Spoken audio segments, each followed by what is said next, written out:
Hear me? Your camera is not on. There you are. I had an issue where when I went to maximize Zoom box on Hey, screw some stuff up. Okay. 21st century court. So, Yes. hey, So I apologize for the inconvenience. no problem. You're up. How about it? Thank you, sir. Good morning. My name is Adam Richardson. I'm here, of course, on behalf of the plaintiff appellant. I'd like to reserve 5 minutes for rebuttal. Sure. We're here in an appeal from a summary judgment in a trip and fall case, where, among other things, the trial judge held that our plaintiff was not an invitee of one of the tenants in the house. We have, I think, to accomplish two things in order to prevail in the appeal. The first is to establish that she was in fact an invitee, one of the tenants of the house, and then also have to establish that the landlord should be liable for the trip and fall in this case.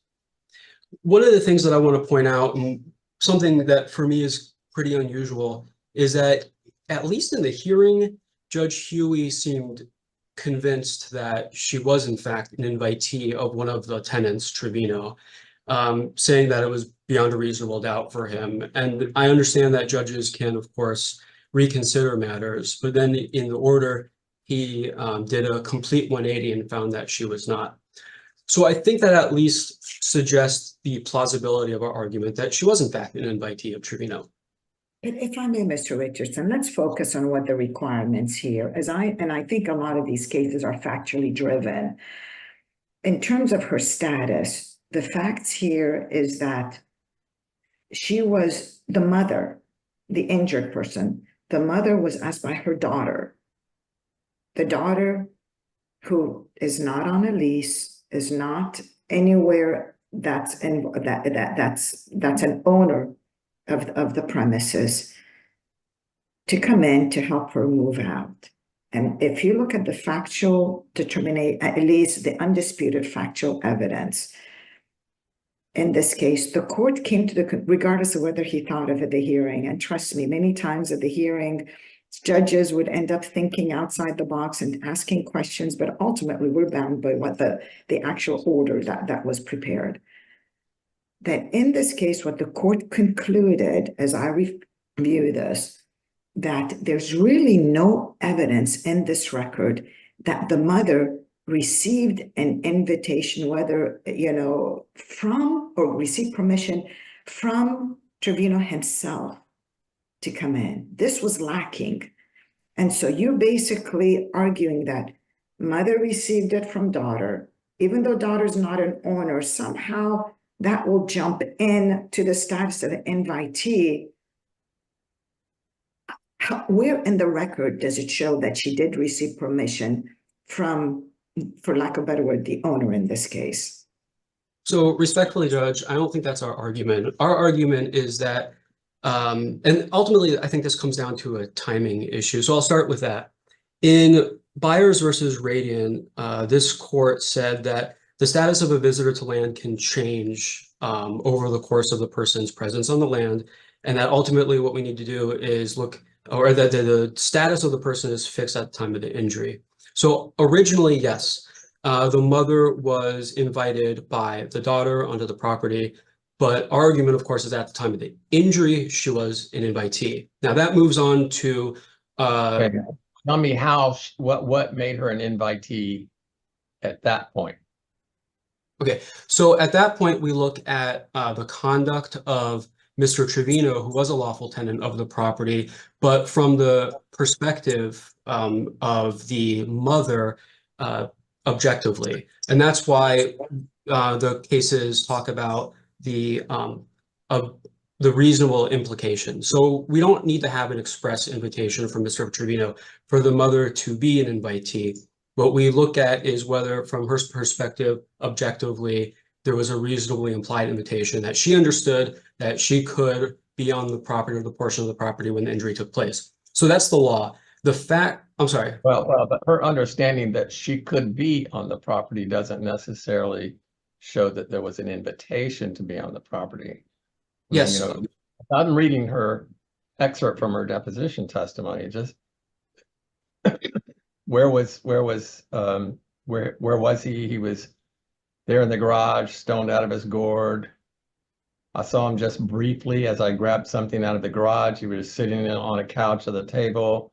He was just really wasted. I didn't say a word to him. I just went on about my business. That sounds to me like, acquiescence at most, frankly. And we know that acquiescence doesn't convert her to an invitee, correct? Yes, sir. Okay, so our response to that is that you have to view the evidence, of course, in favor of the non-moving party.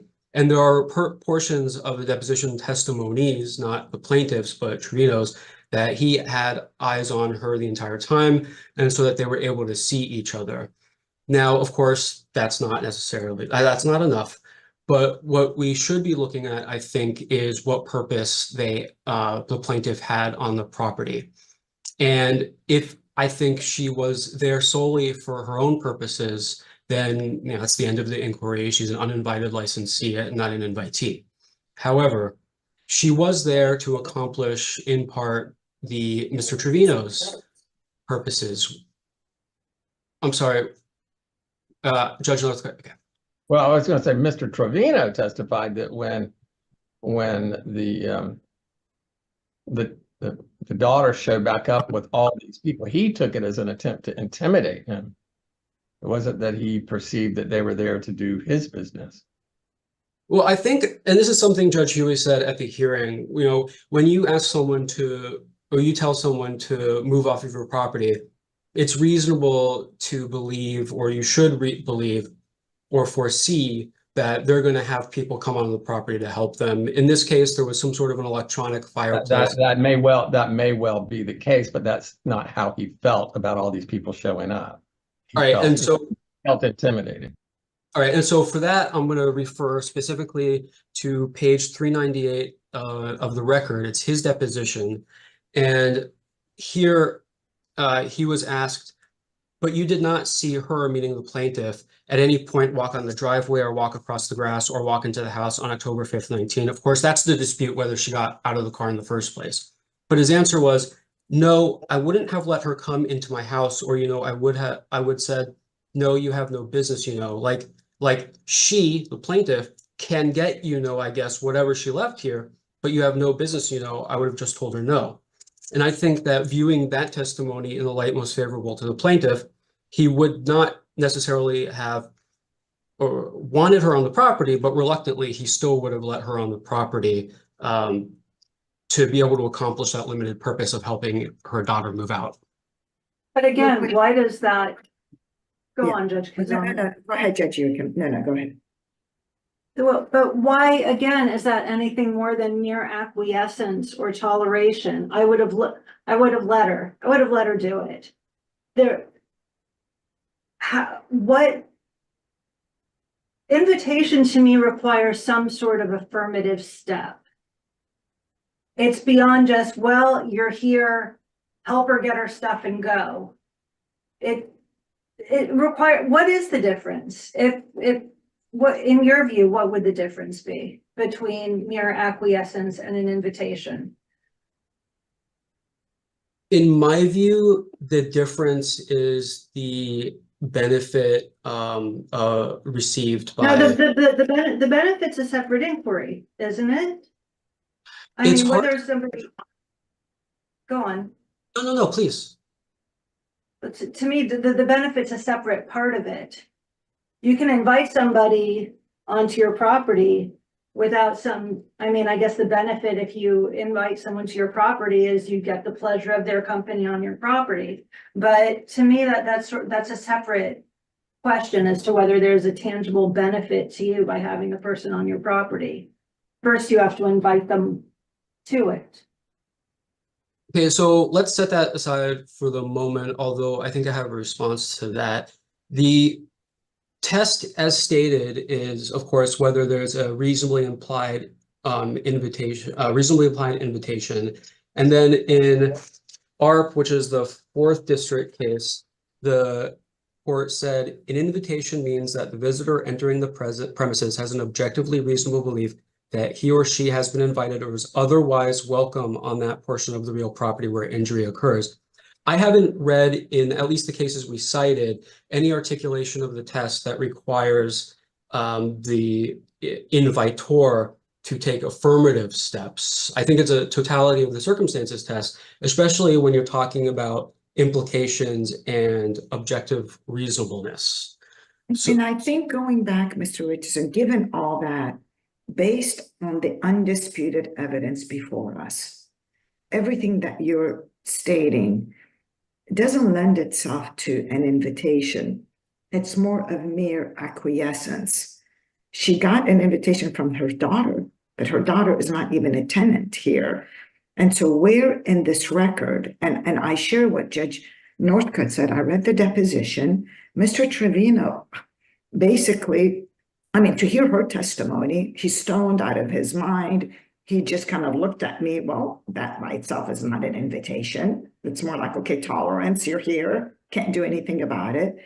And even the excerpt that you read for us, that also says is like, you know, I'm tolerating this, I'm not inviting them, I'm going to acquiesce to that. So where in this record can you point to us that would indicate that she had permission from him or was invited by him in this case? Yeah, so first, I mean, I have 2 responses to that. First is I think that what this means, what the testimony means, and what are credible parts of it, or how it should be interpreted, I think ultimately are credibility determinations for the jury. They can use it, they should be able to use their common sense to say, was this really reluctance or... And we're not talking about credibility, we're talking about what's in the record. Okay, the so statements that were made. So, and as you know, credibility is not for us. We just have to look what was presented here. And the statement that you read, his deposition, you know, her statement, taking that, where is anything in those statements that would that would lend us to come to the conclusion that she was invited? And that's why I talk about sole convenience or purpose, because although the test is, I understand the way the test is articulated in that kind of capsule, but the dividing line, the distinction that the courts have made, why they separate invitees from uninvited licensees, is that uninvited licensees are on a property solely for their convenience or, sorry, Judge. You on my end, you froze for a minute, but keep going. You're fine. Okay, so the distinction that the courts have drawn between the two is that in one case, uninvited licensees are on the property solely for their own convenience or purpose, and on the other side, invitees are there maybe in part for their own purposes, but also in some way to benefit the invitee, the owner, controller, possessor of the property. And that's why, Judge Rothstein-Ucam, I think that is relevant in determining whether there's a reasonably implied invitation. So you're saying the plaintiff was there? I'm sorry, your client's testimony was, I saw him just briefly as I grabbed something out of the garage. So, you know, from your client's testimony, she never encountered your client until she was already in the garage. And you know, I saw him just briefly as I grabbed something out of the garage. He was sitting on a couch at a table that was full of drugs and stuff. And I didn't say a word to him. I just went on about my business and helped her get her stuff. I mean, I just don't see how there's any suggestion of an invitation in that encounter. All right, so excluding Mr. Trevino's testimony that he could see her, well, no, and I'm going to get back. Okay, you got, you know, I'm not sure. Here's the thing: there is a fact conflict, but I'm not sure you can disavow your own client's testimony. I mean, you know, he testified, and the daughter testified, very consistent with the mom. You know, he was in the garage my friends were getting the stuff. He never tried to stop them. No. Mr. Trevino said she knocked on the door and said, I want to get my fireplace thing out of the garage. And I said, okay. So his version was he was in the house, I suppose. But I don't know, on how you can disavow your own client's testimony for purposes of the summary judgment motion. All right, so I'll set that aside. Mr. Trevino's version. Even if you were to accept that, saying, yeah, go ahead, you can get it if you want out of the garage was an invitation. I'm not sure that qualified, but. Okay, so then I'd point to a few facts focusing on what the plaintiff knew, so because we're focusing on from her perspective then from what her deposition testimony was. She knew that that Trevino and the other tenant were basically kicking the daughter out of the house. And let me point out, you're into your rebuttal time here, so. Oh, I'm sorry, no, this is an important answer or important question. Do as you please with it. But. Thank you. So I think that we have that she knew that these tenants were kicking her daughter out of the house. She knew that she was being asked by her daughter to go there. And she knew that at some point she knew that Trevino was also on the property. And I think an objectively reasonable person would say, well, he's of course allowing the people who come to help her onto the property in order to facilitate his own goal of getting this person out of his house. So I think there are different ways of viewing the evidence, but if we focus on just the plaintiff's own testimony, there's a way to get there to her being an invitee. And so I will save the rest of my time for rebuttal. Thank you. You have right at 4 minutes left, Mr. Richardson. So thank you. Ms. Corey, you're up. Good morning, and may it please the court. Alyssa Corey of Schutz and Bowen on behalf of Appalese. The trial court correctly determined that the plaintiff was an uninvited licensee on the premises, and as a result of that status, that the Appalese were entitled to summary judgment as a matter of law. That decision should be affirmed. On appeal, plaintiff suggests that there's a factual dispute over whether plaintiff was an invitee rather than an uninvited licensee, but that argument is entirely unsupported by the record. At most, as pointed out by Judge Northcutt, the record evidence here shows that one tenant Trevino, merely acquiesced to the plaintiff's presence. As a matter of law, mere permission or acquiescence to plaintiff's presence cannot establish her status as an invitee, and we've cited to cases like Art v. Waterway and Bishop for that principle. Plaintiff agrees that neither appellee invited her to the house or were even aware of her presence, and the undisputed testimony of tenant Trevino was that no tenant expressly invited plaintiff to the house. And plaintiff has abandoned on appeal the argument below that an invitation from plaintiff's daughter, who was not a tenant, was sufficient to establish plaintiff's status as an invitee rather than an uninvited licensee. And as pointed out by Judge Kuzan, the circumstances surrounding plaintiff's presence at the private residential property owned and managed by Appalese informs the classification of plaintiff's status on the land. On October 5th, 2019, police responded to a physical altercation between one of Appalese tenants and plaintiff's daughter. Later that day, plaintiff's daughter returned to the property and invited her mother to return with her and assist in moving her personal belongings from the premises. Although, as has been discussed in this argument, there are varying versions of the exact events leading to plaintiff's alleged fall, there is no pertinent factual dispute, and the record evidence confirms, as framed by plaintiff, that acquiescence is the standard that is applicable here.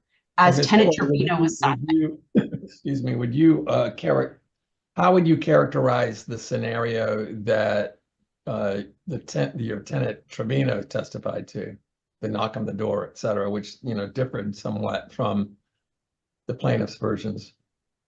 Yes, and the record evidence regarding the exchange at the knock of the door was to the plaintiff's daughter. That interaction was the suggestion that, there was an interaction between not the plaintiff and Trent Trevino, but the plaintiff's daughter and Trent Trevino. And, certainly no record evidence suggests that plaintiff was an invited social guest of a tenant or other any, so although there may be evidence that may support Tenant Trevino extended an invitation to plaintiff's daughter through that interaction at the door, if those are the only facts, as acknowledged in the initial brief at page 13, plaintiff is not properly classified as an invitee because of that concession that Trent Trevino allowing plaintiff's daughter to enter the garage to retrieve her belongings is insufficient to establish that invitee status as to the plaintiff, the mother. And so the suggestion that plaintiff was on the property for Tenant Trevino's benefit is unsupported by any citation to record evidence and is contradicted by the affidavit of plaintiff's daughter that plaintiff was there to help her daughter, not for Tenant Trevino's benefit. And certainly there's no record evidence that would elevate that status. As pointed out by Judge Kuzam, this is 2 steps removed from any invitation extended by Progress's tenant. In Florida, it is the relationship between the landowner and the entrant which defines the duty owed.